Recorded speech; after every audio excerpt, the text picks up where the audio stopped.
Baik, bismillahirrahmanirrahim.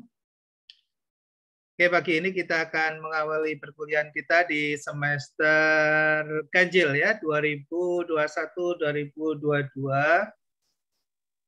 untuk mata kuliah metodologi penelitian bisnis dan studi kelayakan bisnis ya. Ada dua mata kuliah yang kebetulan saya ampu di dalam semester ganjil tahun 2021 ini.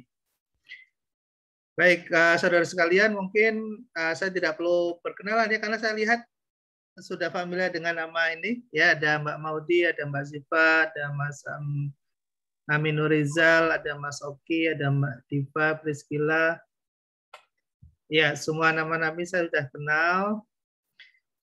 Oh iya, mungkin kemarin sudah pernah mengikuti mata kuliah saya juga ya, di mata kuliah yang lain. Oke ya, dari pengalaman sebelumnya mungkin ada teman semuanya ya sudah bisa kita belajar bagaimana mekanisme perkuliahan secara online gitu ya. Karena di awal biasanya kita belum terlalu terbiasa gitu. Jadi mungkin ada beberapa hal yang terkadang menjadi miss ya, bisa miskomunikasi, bisa misleading, bisa misunderstanding gitu ya. Nah, saya sudah punya catatan itu di grup ya. Saya mohon pertama jangan lupa absen, gitu ya, jangan lupa absen. Kemudian yang kedua, kalau ada tugas gitu ya, ada tugas dari dosen, sebaiknya diselesaikan pada hari itu juga karena nanti sistem akan close gitu ya pada hari tersebut. Jadi misalnya pagi ini bisa kuliah, tapi mungkin nggak sempat menyelesaikan, ya sore atau malam gitu ya, diselesaikan pada hari yang bersangkutan gitu. Jangan ditunda sampai besok, ya nanti akan ke close gitu. Kemudian saya sudah menyampaikan juga ya di grup. Jadi kalau ada nilai, setiap ada penugasan saya akan share ya, saya akan usahakan gitu ya semaksimal mungkin untuk bisa saya share nilainya gitu ya, sehingga nanti bisa dilihat kalau nilainya kurang dari 7 atau nilainya C gitu ya, D minimal C ya. Kalau yang B nggak boleh diulang ya, yang B atau A nggak boleh diulang. Jadi yang mengulang itu kalau nilainya misalnya C atau D gitu. Nah, kita kasih kesempatan sekali untuk mengulang, gitu ya. Kita kasih kesempatan sekali untuk mengulang, memperbaiki nilai, gitu ya. Nah, nanti yang terbaik, maksudnya nilai yang tertinggi yang saya akan gunakan. Jadi misalnya sebelumnya C, tapi mengulang kok jadi D gitu ya. Saya nggak akan gunakan yang D-nya, tapi saya akan gunakan yang C-nya gitu, yang nilai tertingginya gitu. Gitu ya. Kemudian sama juga nanti ya di UAS juga saya akan usahakan semaksimal mungkin untuk langsung segera saya sampaikan hasilnya, sehingga nanti kalau ada perbaikan, lakukan perbaikan sebelum nilainya di-upload di akademik gitu ya. Kalau sudah di akademik itu sudah nggak ada perbaikan lagi ya, sudah nggak ada perbaikan lagi. Jadi perlu disiplin juga, ngikutin gitu ya. Kalau misalnya ada yang nggak bisa ikut kuliah, komunikasi dengan temennya gitu ya, misalnya ada tugas atau ada yang harus dikerjakan gitu, itu jaga komunikasi ya dengan teman-temannya, itu satu grup, atau lihat di WAG ya, di WA group gitu ya, dilihat ada informasi apa gitu ya. Ya pengalaman kemarin itu nggak banyak sih ya, tapi ada beberapa gitu ya mahasiswa yang mungkin HP-nya rusak atau mungkin trouble gitu ya, sehingga ketika ada mengulang misalnya nggak ikut ngulang gitu. Nah kemudian sampai selesai diumumkan nilai, akhirnya nilainya kurang bagus, kemudian minta diulang, nah itu nggak bisa gitu ya. Kalau sudah diumumkan gitu, maka nggak bisa diulang. Yaitu pengalaman yang lalu ya, pengalaman yang lalu. Mudah-mudahan untuk perkuliahan kita pada semester ini bisa lebih baik gitu ya, bisa lebih baik, dan saya berharap ada komunikasi juga ya yang baik gitu. Baik, saya kira kita bisa mulai. Kita ada rencana minimal 12 kali pertemuan gitu ya, atau 14 kali pertemuan. Materinya sudah saya siapkan. Nanti bisa diambil di e-learning gitu ya. Kemudian juga ada penugasan ya, penugasan nanti seperti masuk ya seperti biasanya di Bagio Consulting gitu. Nanti saya akan saya bantu switch ya untuk kelasnya, biar kelasnya masuk ke kelas mata kuliah kita saat ini, yaitu metodologi penelitian dan studi kelayakan bisnis. Baik ya, saya siapkan materinya dulu. Pagi ini kita akan mulai metodologi penelitian dulu ya. Baik, Pak.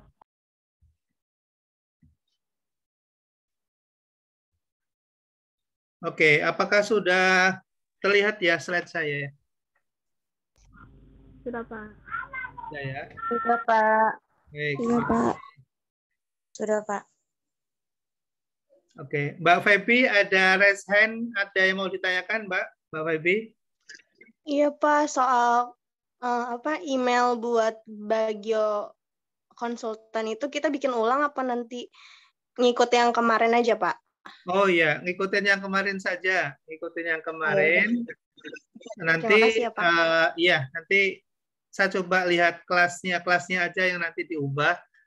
Ya, masuk ke kelas metodologi penelitian sama studi kelayakan. Ya, nanti setelah kita kuliah aja nggak apa-apa. Ya, oke. Terima kasih, Pak. Sama-sama.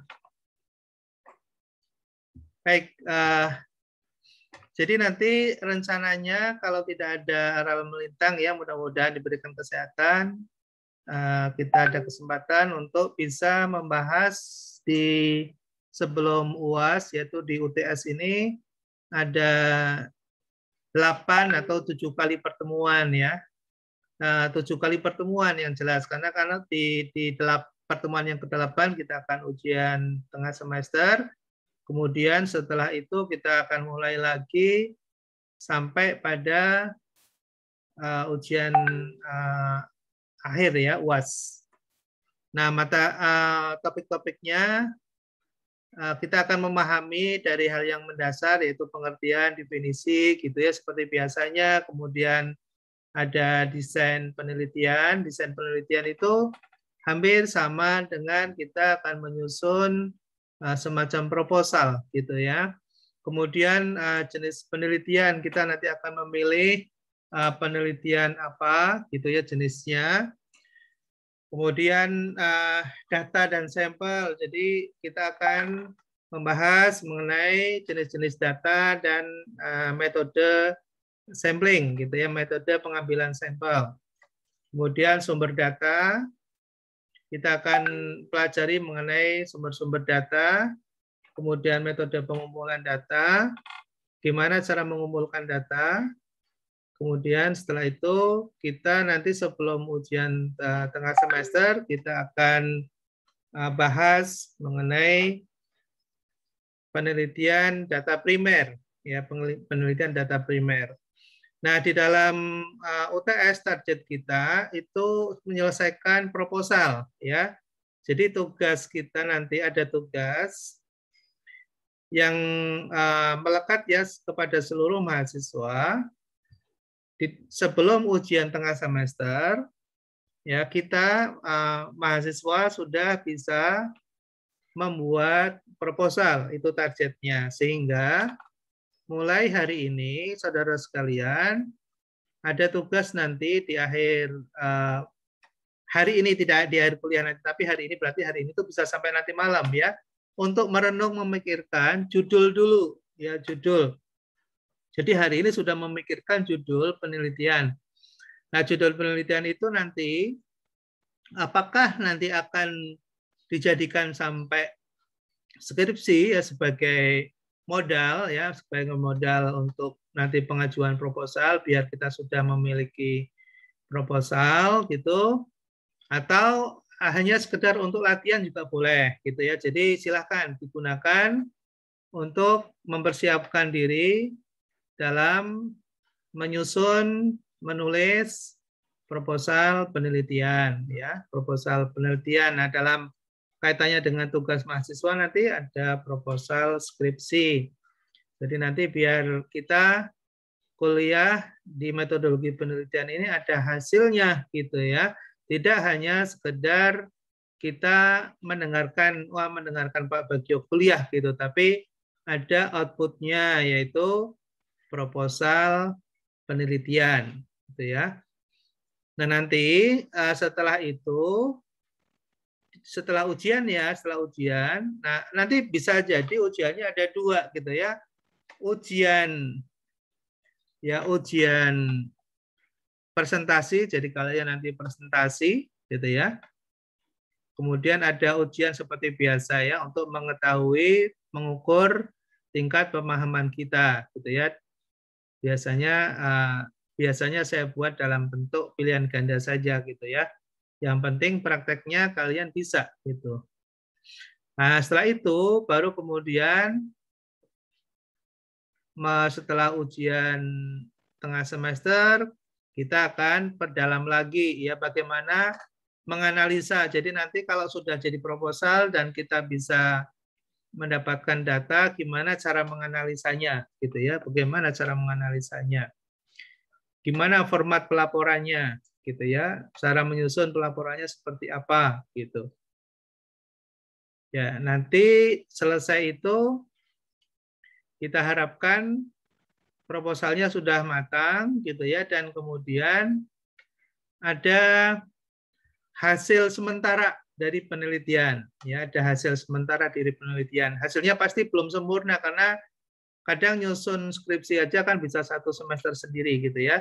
Tapi di dalam target perkuliahan kita ini di metodologi penelitian, kalian sudah mampu menyusun proposal dan kemudian mampu juga mengolah data gitu ya. Datanya nanti kita bisa menggunakan data abstraktif ya, data asumtif, bisa juga ya data-data definitif, data-data empiris gitu ya, data-data yang kita bisa ambil datanya memang benar, tapi mungkin data tahun berapa nggak masalah. Yang penting kita bisa membantu untuk mengolah data itu.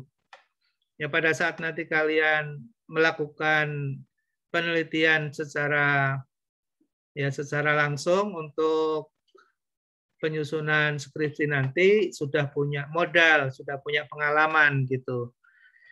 Nah, itulah kurang lebih rencana perkuliahan kita dan target apa yang kita ingin capai gitu ya. Kalian sudah punya gambaran sehingga perkuliahan kita ini tidak hanya sekedar memenuhi absen saja gitu ya, tidak hanya sekedar mendapatkan nilai saja, tapi ada manfaat lebih dari itu, yaitu kalian punya pengalaman melakukan studi atau riset ya walaupun sederhana untuk bekal penyusunan skripsi nanti. Baik ya, sampai di sini dulu. Ada yang mau ditanyakan? Silakan. Kalau ada yang mau ditanyakan, boleh. Ada yang mau ditanyakan enggak? Oke ya, kalau enggak ada, saya lanjutkan. Nah, kita sudah mulai mengenal tentang penelitian ya. Tujuannya apa sih penelitian itu gitu ya? Peranannya apa gitu ya? Fungsinya apa gitu. Nah, penelitian ini sebetulnya banyak sekali sih ya dalam berbagai literatur gitu ya. Kalau kita membaca beberapa buku tentang penelitian, baik kualitatif maupun kuantitatif, tujuannya kurang lebihnya adalah antara lain eksploratif. Tujuannya eksploratif itu mengeksplorasi itu melakukan pengidentifikasian gitu ya terhadap suatu objek yang kita mau teliti ya secara luas gitu.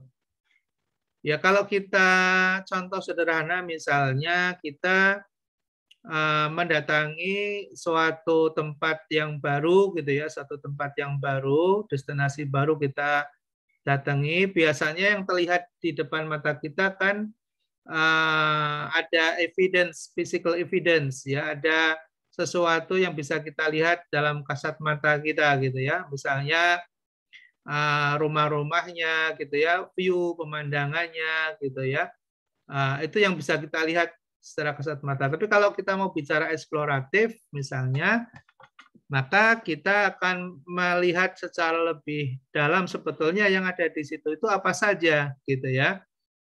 Oh, ternyata di wilayah itu ternyata ada flora fauna yang beragam gitu ya. Ada berbagai jenis binatang, ada seni, ada budaya di situ, ada nilai tradisi masyarakat yang ada di situ. Nah, kita mengetahui orang-orangnya, kemudian perilakunya, kemudian bagaimana cara mereka berkehidupan di dalam lingkungan mereka dan seterusnya, itu namanya eksploratif ya, eksploratif. Jadi mengeksplor gitu ya, mengeksplor gitu.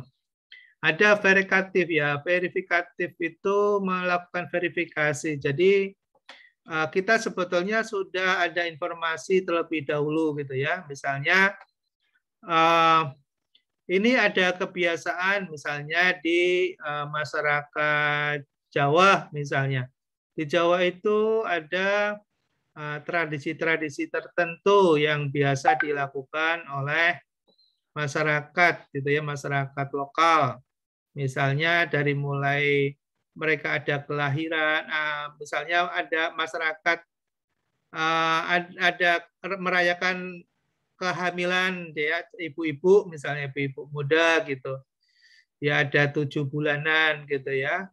Nah, kemudian misalnya ada merayakan kelahiran gitu ya dengan apa menginjak ada acara tradisi tertentu gitu ya.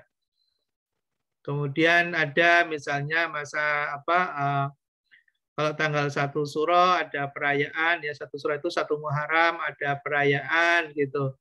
Ya apa namanya dengan mengeluarkan seluruh hasil bumi masyarakat lokal gitu ya untuk apa dimakan secara bersama-sama misalnya.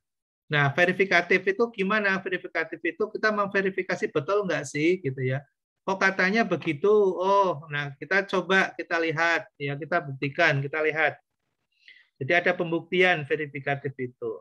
Nah, pada tanggal 1 Muharram misalnya datanglah ke Solo atau datang ke Jogja atau datang ke daerah sekitar Jawa Tengah sana. Nanti oh ternyata betul gitu ya. Oh ada acara tradisi Suro gitu. Orang pada keluar semuanya, pada bawa buah-buahan, makanan, kemudian dibagi, dimakan beramai-ramai gitu. Oh gitu, nah, itu namanya verifikatif gitu ya. Development itu pengembangan ya, pengembangan. Jadi sesuatu yang sudah ada kemudian dikembangkan ya untuk mendapatkan fungsi atau mendapatkan manfaat yang lebih baik gitu ya. Misalnya katakanlah kita punya produk, misalnya produk apa? Kita menghasilkan produk kue misalnya ya, kue ya tadinya rasanya rasa original gitu ya. Misalnya hanya gurih gitu. Nah, kemudian kita kembangkan rasanya. Oh, jadi ada yang manis, ada yang gurih, ada yang asam gitu. Ada yang nano-nano misalnya ya, tidak asam, tidak gurih ya. Nah, itu namanya mengembangkan. Jadi melakukan pengembangan. Nah, pengembangan itu bisa dilakukan di berbagai bidang penelitian, misalnya dalam pengembangan masyarakat ya, sosial, pengembangan ekonomi, pengembangan bisnis. Nah, itu tujuannya untuk melakukan pengembangan. Ada yang memang penelitian untuk menulis karya ilmiah ya, untuk menulis karya ilmiah. Termasuk skripsi ya, skripsi itu juga termasuk penulisan karya ilmiah itu ya. Tujuan kita membuat skripsi itu untuk membuat karya ilmiah. Peranan dan fungsi, ya peranan dan fungsi. Fungsi dari penelitian apa gitu ya, memecahkan masalah. Jadi berbagai studi atau research yang dilakukan ya baik oleh perseorangan maupun oleh sebuah institusi atau lembaga penelitian itu orientasinya adalah untuk membantu memecahkan masalah-masalah yang ada sesuai dengan objek yang diteliti ya, masalah sosial, masalah ekonomi, masalah politik juga gitu ya, masalah kesehatan termasuk yang sekarang dalam kondisi pandemi misalnya. Itu riset atau studi dilakukan untuk membantu memberikan solusi untuk memberikan solusi terhadap suatu masalah tertentu. Kemudian sebagai jawaban atas pertanyaan dalam bidang yang diajukan. Jadi bisa saja kita memberikan suatu pertanyaan-pertanyaan khusus yang memerlukan jawaban secara sistematis yang bisa diterima secara akal sehat gitu. Nah, itu juga merupakan salah satu dari peran studi atau research, dia mendapatkan pengetahuan atau ilmu baru. Ya, beberapa peneliti melakukan aktivitasnya dalam rangka untuk mendapatkan temuan-temuan baru ya, discovery gitu ya, mendapatkan sesuatu yang baru. Baik, sampai di sini ada yang mau ditanyakan? Oke ya, kalau nggak ada ya sambil saya sapa ya Mbak Feby. Halo Mbak Feby. Mbak Oki. Mas Oki atau Mbak Oki ya? Mbak Oki. Oh Mbak Oki. Mbak Oki. Terima kasih Mbak Oki. Mbak Heni, Mbak Mary Heni. Ada Mbak Heni? Hadir, Pak. Terima kasih. Ada Mbak Priscilla. Priscilla hadir? Ada? Iya Pak, hadir. Terima kasih. Saya hadir, Pak. Oh ya, makasih. Ada Mas Rizal. Mas Rizal, ada Mas Rizal? Aminur Rizal? Hadir, Pak. Mas Rizal hadir, makasih. Mbak Maudi, Mbak Maudi ada? Mbak Maudi? Iya Pak, hadir Pak. Mbak Sofia ada?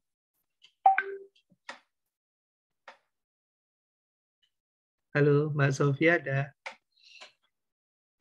Mbak Diva ada? Mbak Diva? Hadir Pak. Makasih. Mbak Syahra, Syaufina ada? Syahra ada? Hadir Pak. Hadir, terima kasih. Fiorentina ada? Hadir Pak. Fiorentina. Mbak Syifa ada? Mbak Syifa? Hadir, Pak. Terima kasih semuanya. Saya lanjutkan. Pak. Oke ya, makasih atas atensinya semuanya. Kita lanjutkan peran riset bagi manajemen dan bisnis ya. Apa peran penelitian bagi manajemen dan bisnis? Fungsi utama manajemen adalah pengambilan keputusan.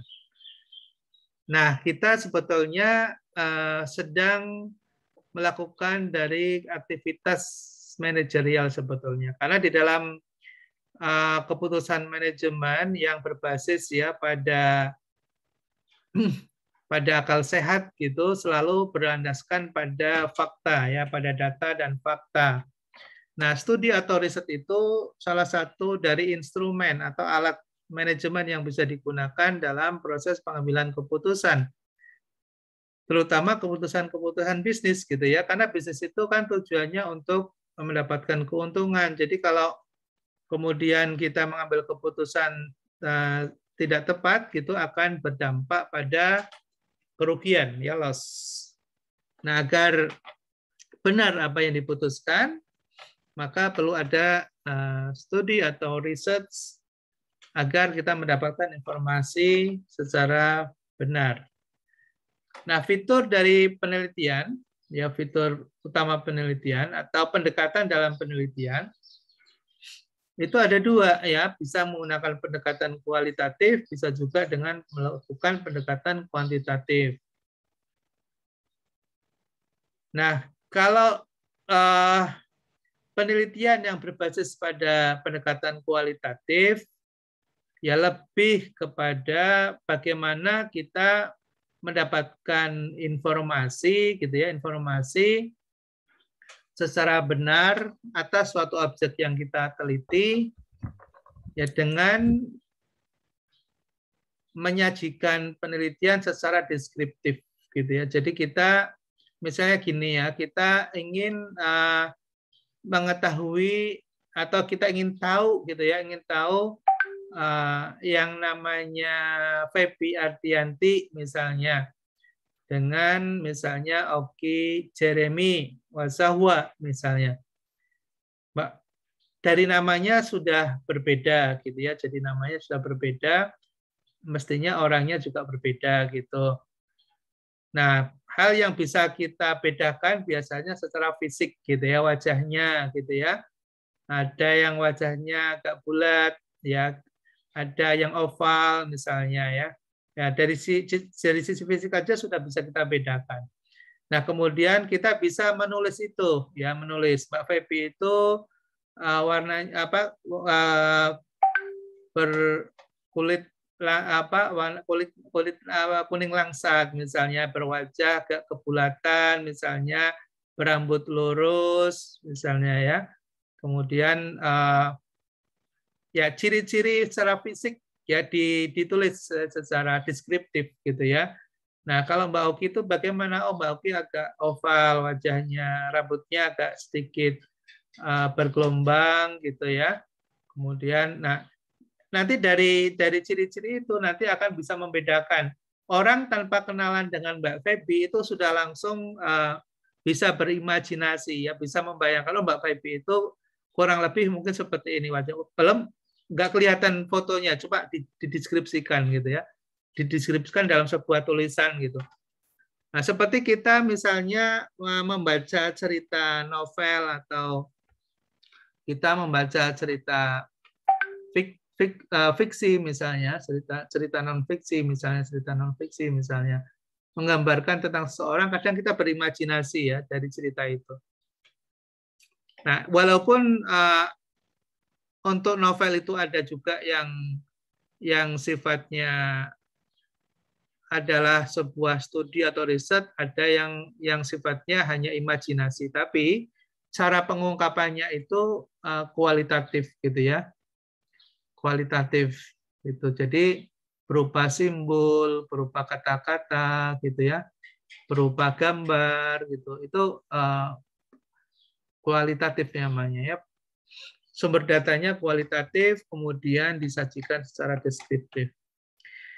Terus kalau kuantitatif gimana? Kuantitatif itu menggunakan angka ya sebagai sumber data dan sebagai sumber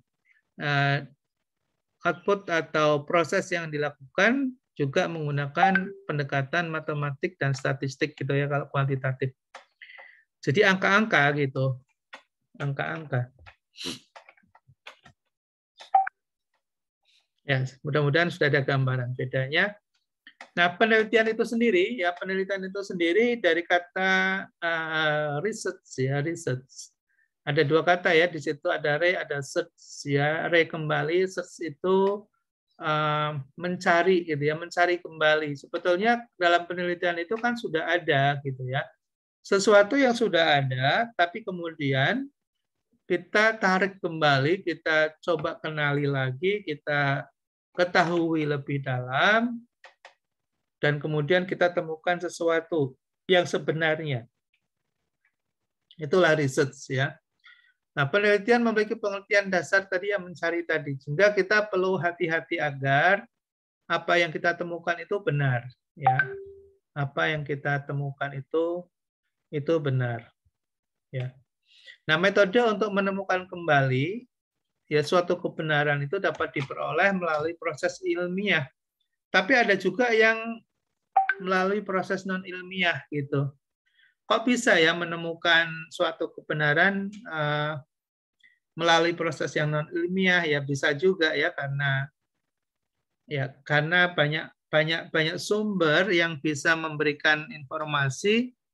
Ya, misalnya contoh temuan gravitasi misalnya ya, menemukan formulasi gravitasi. Ketika Newton misalnya duduk di bawah pohon apel, kemudian dia kejatuhan buah apel itu, ya kemudian dia mengatakan bahwa kenapa jatuhnya nggak ke atas ya, jatuhnya ke bawah ya, gitu ya. Oh, karena bumi memiliki gravitasi gitu ya. Bumi memiliki gravitasi sehingga jatuh ke tanah, tidak jatuh ke udara atau ke atas, ke langit gitu. Oke, nah kemudian proses penelitian ya, proses penelitian di dalam menemukan sesuatu kebenaran ya, atau kita menemukan suatu hal yang kita anggap itu benar misalnya, itu kan berawal dari suatu pengamatan ya, suatu observasi ya, suatu pengamatan atau suatu observasi. Nah, nggak mungkin kita mendapatkan suatu informasi yang valid, yang benar kalau kita tidak diawali misalnya dengan suatu observasi. Nah, observasi atau pengamatan yang kita lakukan itu nanti akan menimbulkan suatu kesimpulan ya, suatu kesimpulan tapi sifatnya sementara gitu ya, belum pada kesimpulan yang sebenarnya. Itu yang disebut dengan hipotesis ya. Misalnya Mbak Feby misalnya kenal dengan Mas Fauzi misalnya ya, kenal dengan Mas Fauzi gitu. Nah, kemudian Mbak Feby mengatakan Mas Fauzi itu baik ya, gitu. Mas Fauzi itu orangnya baik banget gitu, ramah gitu ya. Ya murah senyum gitu ya. Ya suka menolong, suka bantu gitu. Nah, Mbak Feby punya kesimpulan sementara ya, punya kesimpulan sementara. Nah, kesimpulan sementara atas yang kita anggap benar itu namanya hipotesis dalam penelitian ya. Pertanyaannya, apakah benar kalau Mas Fauzi itu orangnya ramah, orangnya baik hati, suka membantu dan menolong misalnya? Ini Mas Fauzi jangan sakit hati ya, dikasih contoh ya. Mas Fauzi ada nggak nih? Mas Adnan? Ada, Pak. Oh, Pak. Ada. Ini berarti kalau ada orangnya berarti saya nggak lagi ngomongin gitu ya.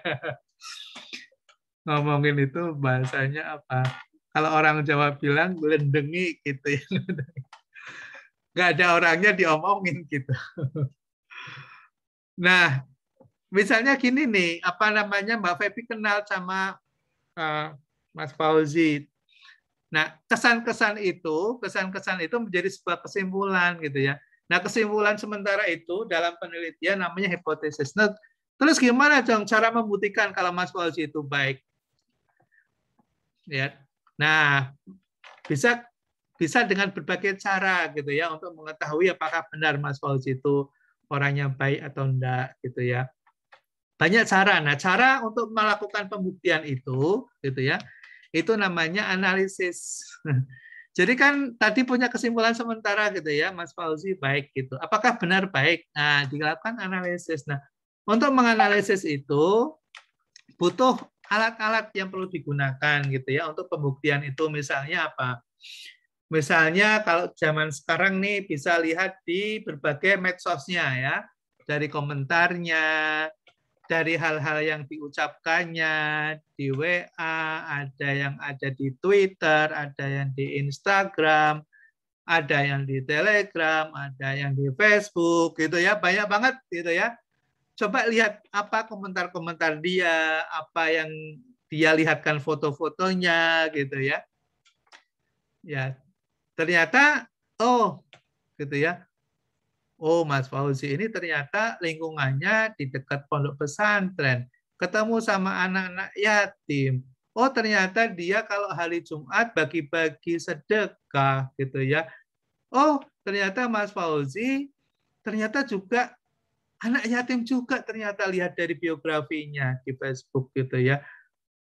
Oh, ternyata apa yang saya lihat kemarin itu oh benar gitu ya. Memang Mas Fauzi dari sisi itu benar. Nah, apa namanya pembuktian itu kemudian cukup atau tidak, misalnya cukup atau tidak, belum tentu juga, gitu ya, belum tentu juga. Nah, perlu ada lagi pembuktian yang lain. Oh, siapa lingkungannya Mas Fauzi, gitu ya? Lingkungannya Mas itu siapa? Teman-temannya siapa? Nah, kemudian ditanyain teman-temannya, kenal dengan Fauzi nggak? Oh, kenal, gitu. Gimana Mas Fauzi itu? Nah, kasih pertanyaan-pertanyaan, gitu ya.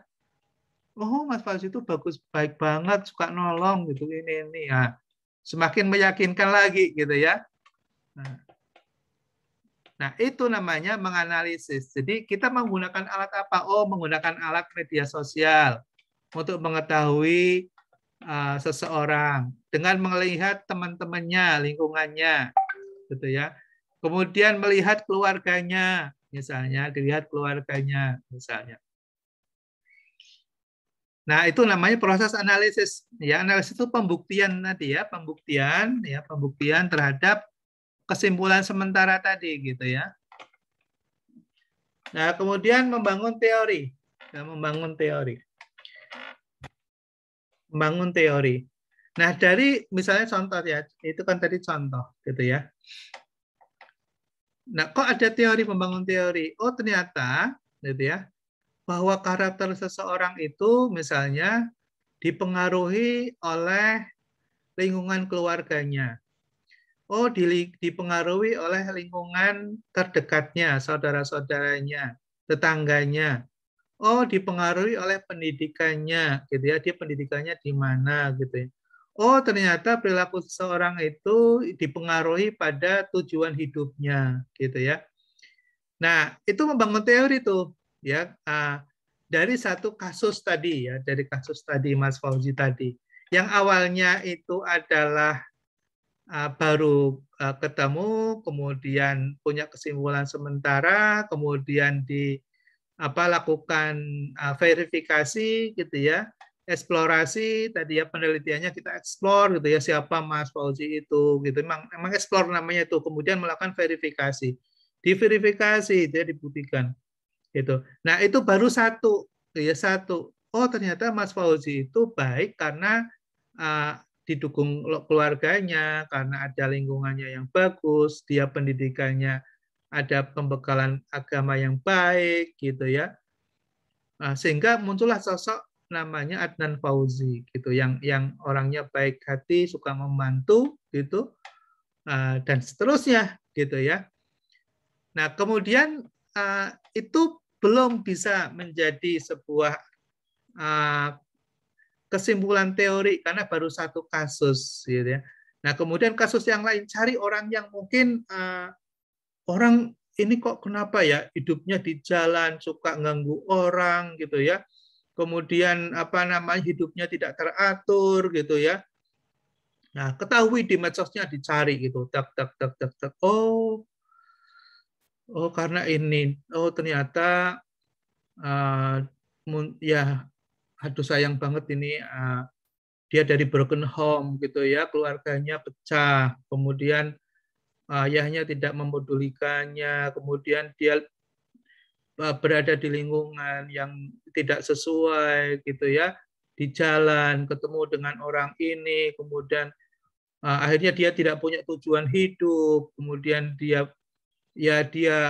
hidup sesuka dengan hatinya gitu ya.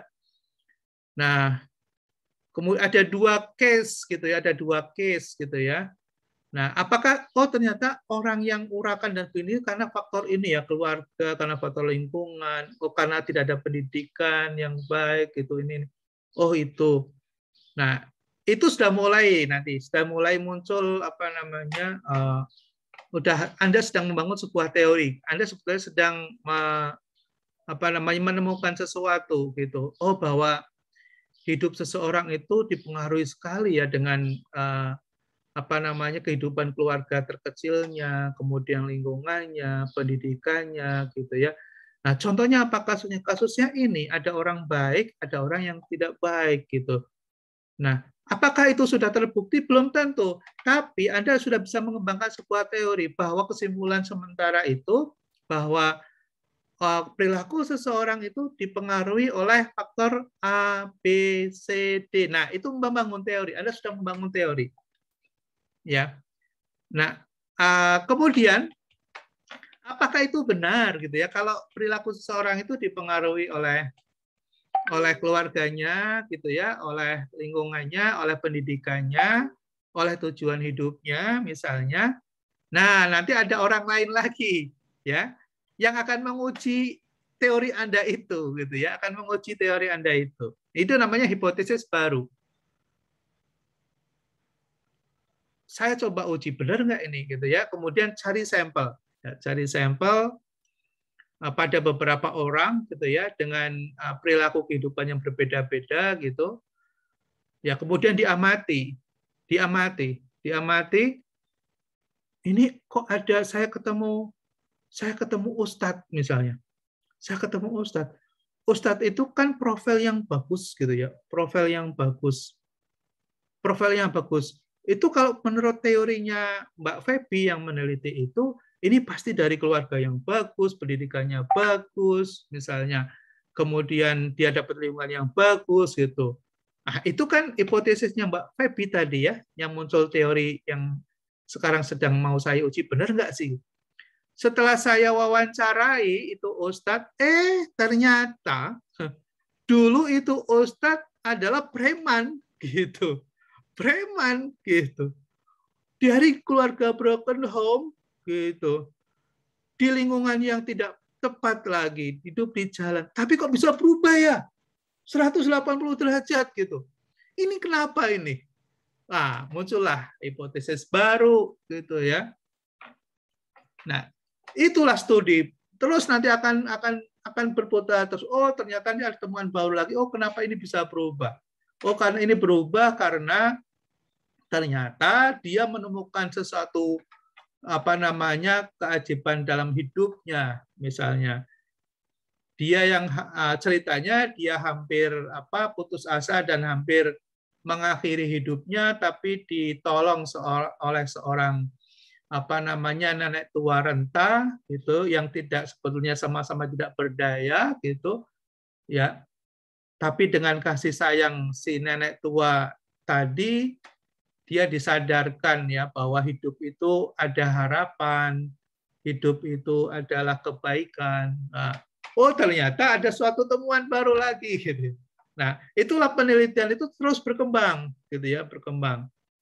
Nah, muncul hipotesis baru lagi, nanti dianalisis lagi terus begitu. Itu namanya ilmu pengetahuan ya. Nah, kriteria penelitian ilmiah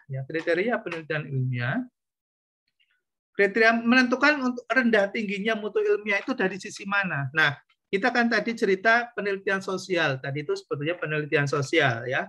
Gimana kita melakukan sebuah penelitian yang kita tujukan untuk mengetahui fenomena yang ada di masyarakat atau ilmu sosial.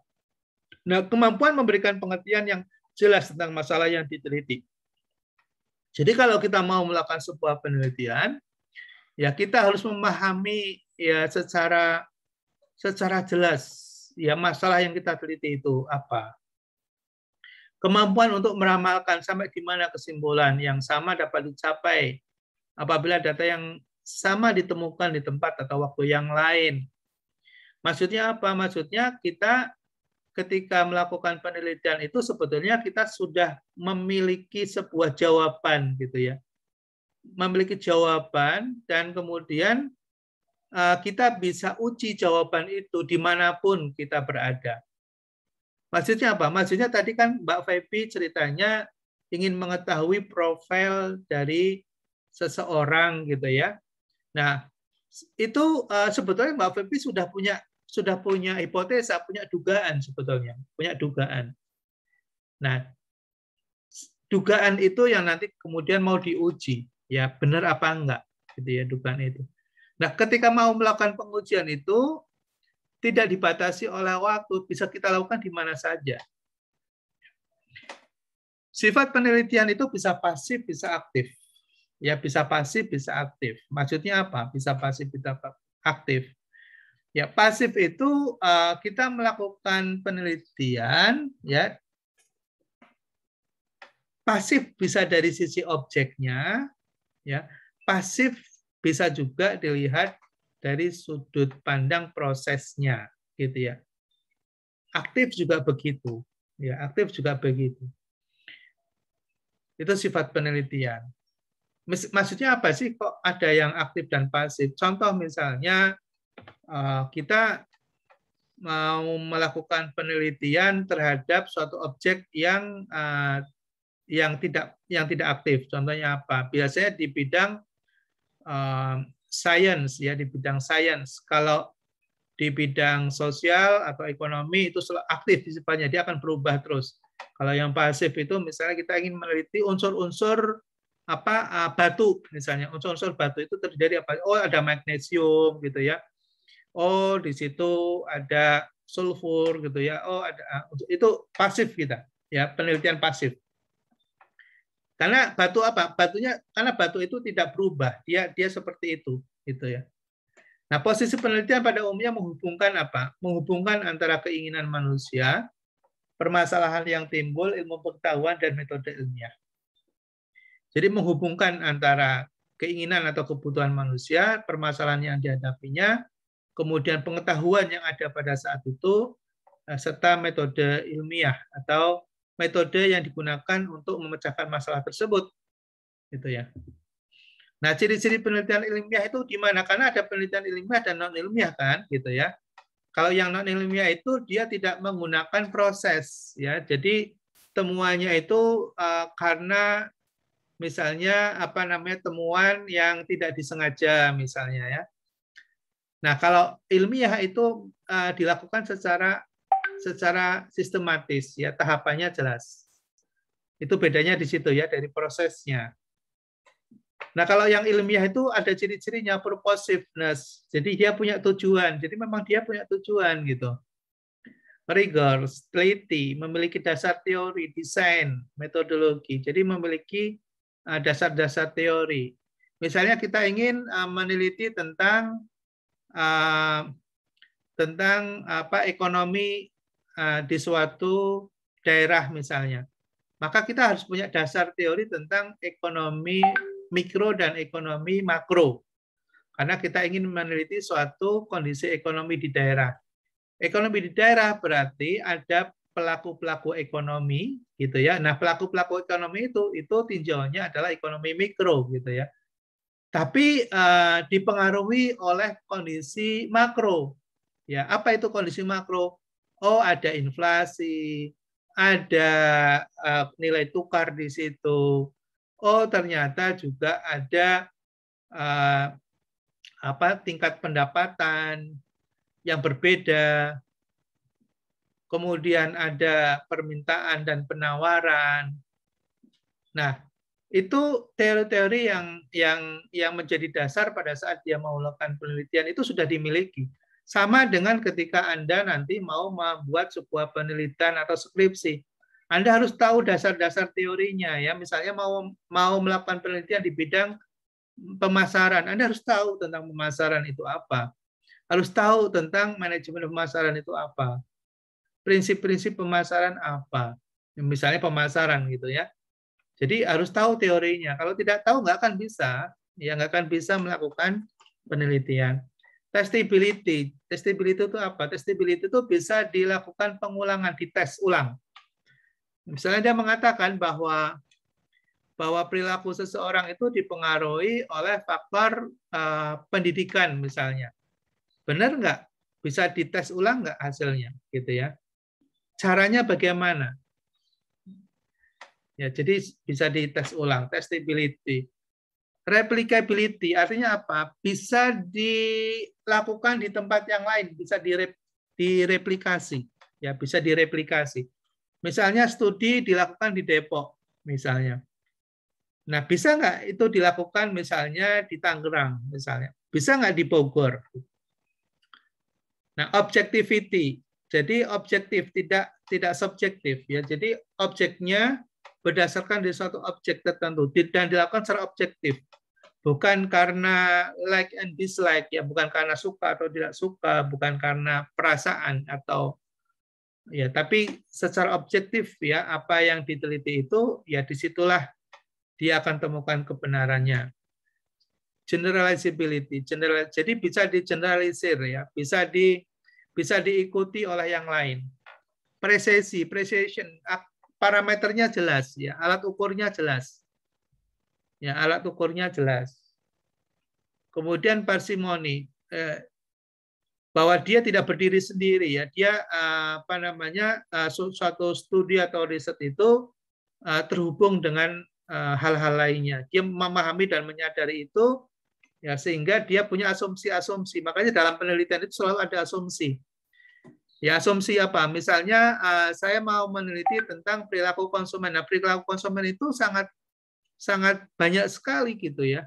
Nah, apa? Anda mau lihat perilaku di mananya? Oh, perilaku pembelian. Oh, oke.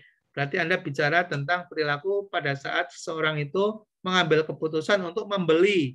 Ya sudah, berarti asumsi yang lain dihilangkan.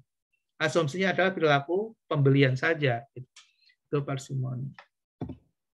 Nah, karakter penelitian ilmiah, sistematik, logis, empirik, objektif, replikatif.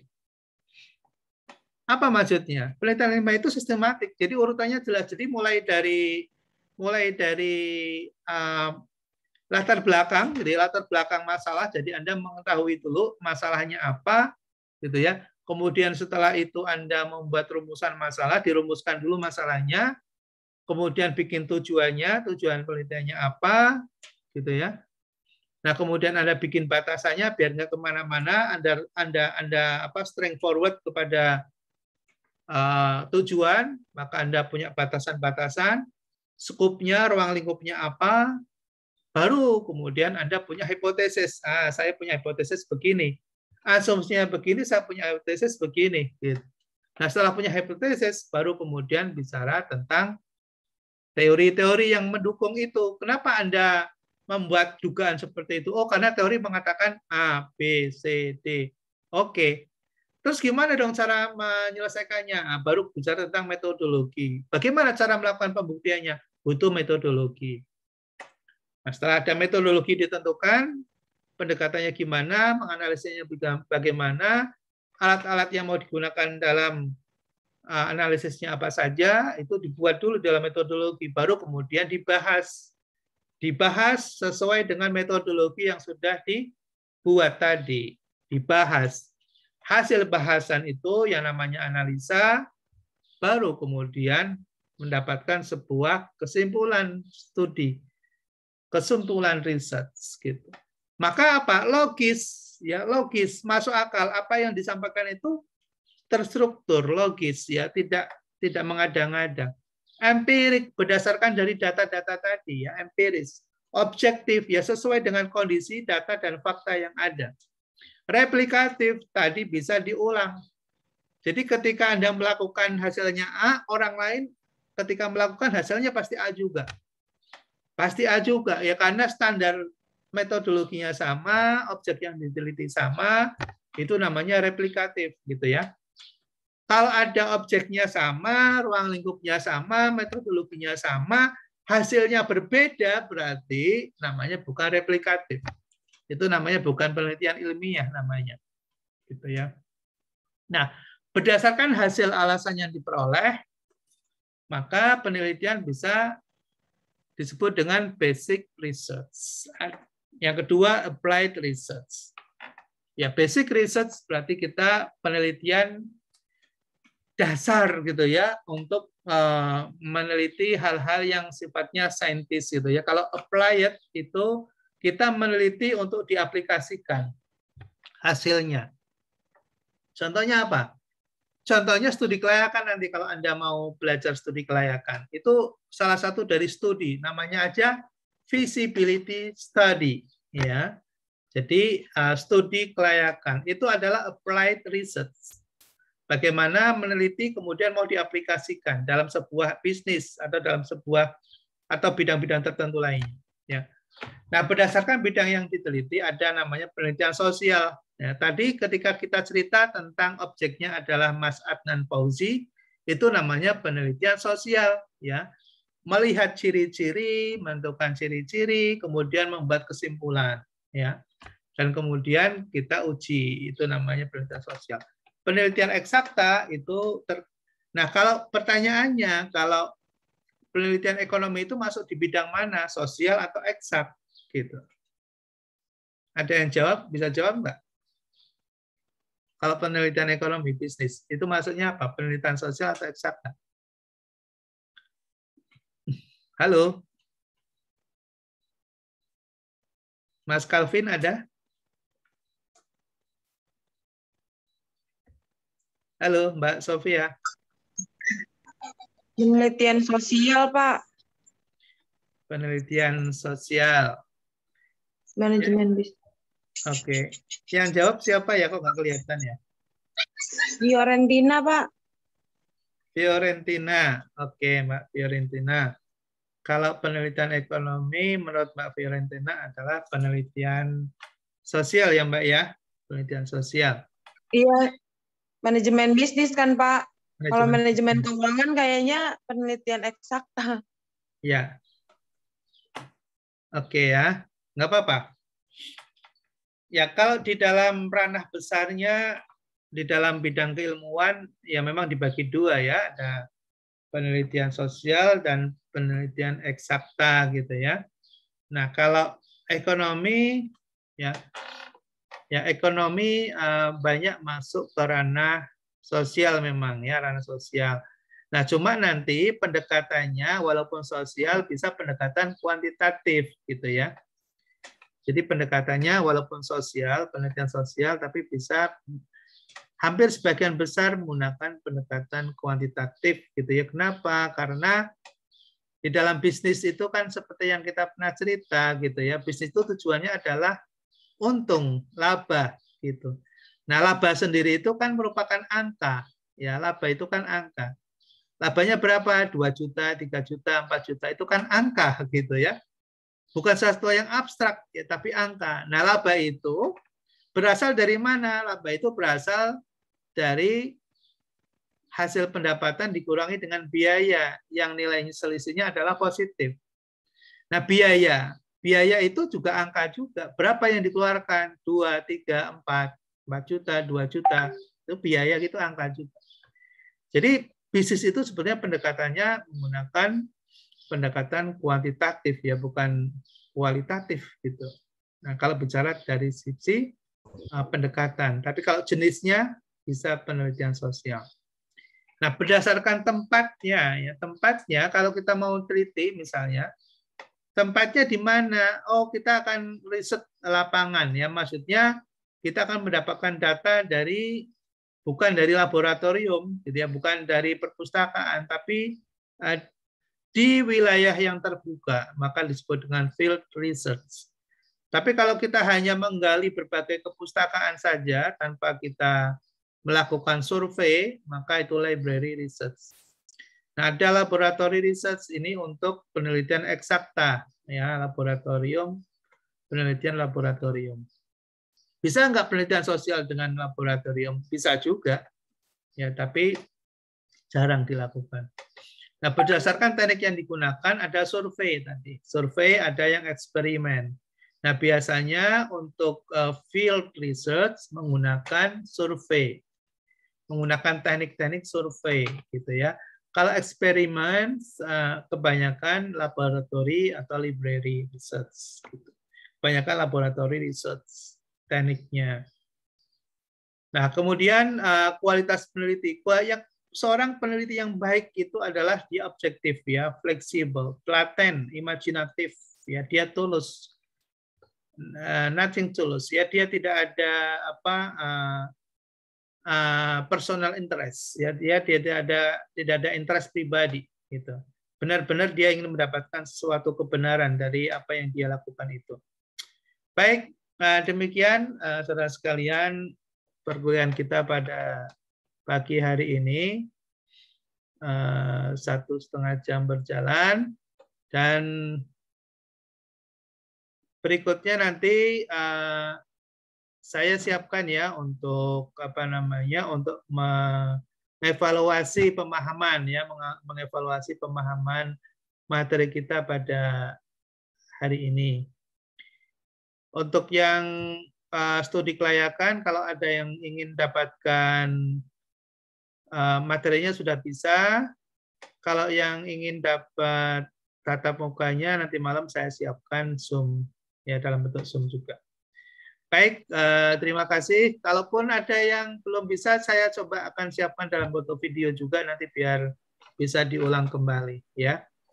Sebelum saya tutup, ada yang mau ditanya? Silakan. Kalau ada yang mau ditanya. Iva kan masuk siang, saya izin nggak ikut Zoom ya Pak ya, ntar malam, soalnya kan pulang kerjanya jam 9. Baik, iya Mbak, nggak apa-apa. Nanti yang penting kalau ada tugas-tugas, komunikasi dengan temannya, kemudian aktif di grup gitu ya. Jadi nanti nggak tertinggal ya. Baik Pak. Baik, terima kasih sekali lagi atas perhatiannya dan atas kesediaannya untuk mengikuti kuliah kita pada pagi hari ini. Terima kasih. Assalamualaikum warahmatullahi wabarakatuh. Waalaikumsalam. Ya, selamat beraktivitas kembali. Ya, Pak. Terima kasih.